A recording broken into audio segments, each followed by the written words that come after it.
আমলকির একটা স্বাস্থ্যকর রেসিপি আজকে আপনাদের সাথে শেয়ার করছি। খুবই স্বাস্থ্যকর। প্রতিদিন আমাদের আমলকির রস খাওয়া সম্ভব হয় না, ভুলেও যাওয়া হয়, আর এদিকে সময় অত কোনো অভাবে করা হয় না।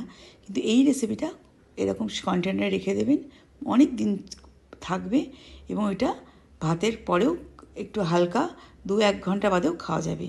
ভালো করে আমলকিটা বাজার থেকে এসে ধুয়ে এরকম করে গ্রেটার দিয়ে গ্রেট করতে পারেন এবং করে ভালো করে 1 সিটি দিয়ে নুন দিয়ে 1 সিটি দিয়ে এরকম করে ছাড়িয়ে এটাকে পেস্ট করে নিতে পারেন।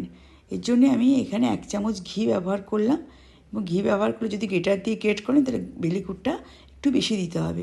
এরকম বড় করে 1 চামচ ঘি দিয়ে আমি এখানে 300 গ্রাম আমলকি নিয়েছি।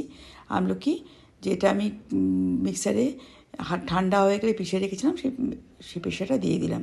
এবার 2টো মশলা তৈরি করে রেখেছিলাম, গুড়গুলোকে দিয়ে আঁচটাকে কমিয়ে একটু গুড়গুলো গড়ার অপেক্ষা করতে হবে।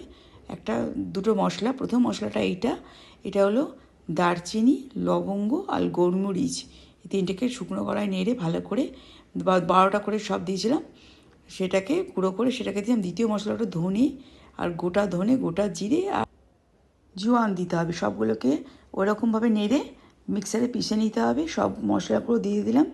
মশলাগুলো 30-25 গ্রামের মতন হবে। এখানে আদার গুঁড়ো দিয়ে দিলাম, এই আদার গুঁড়ো। আর এখানে দিতে হবে, যদি আপনার পিঙ্ক সল্ট থাকে পিঙ্ক সল্ট দেবেন, না হলে বিট লবণ দেবেন, পরিমাণ মতন দিয়ে দেবেন। এখানে একটু নামানো, গ্যাসটা বন্ধ করে লেবু রস দিয়ে দিলাম। সব নাড়িয়ে 3 ঘন্টা থেকে 4 ঘন্টা রাখার পরে আমলকিটা কন্টেনার করে এরকম রং চেঞ্জ হয়ে যাবে। এরকম রং চেঞ্জ হয়ে গেলে কোনো ভয়ের কিছু নেই। এটা দারুণ একটা খেতে হয়েছিল। এটা 1 চামচ সকালবেলা খেয়ে নেবেন কিংবা ভাতের পাতে খাবেন। এটা খুব একটা হেলদি রেসিপি, প্রতিদিনের রুটিনে রাখুন। ভালো থাকবেন, সুস্থ থাকবেন, ঠান্ডা কম লাগবে। আর যেখান থেকে দেখছেন ফলো কিংবা সাবস্ক্রাইব করবেন। নমস্কার।